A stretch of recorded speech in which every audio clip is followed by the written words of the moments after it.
lihtsalt rõõmsalt kahekesi.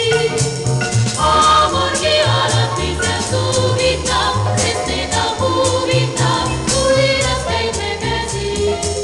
Loobuda me tahaks tüütavast linnakärast loobuda, sest järvest päikse säras selle päev.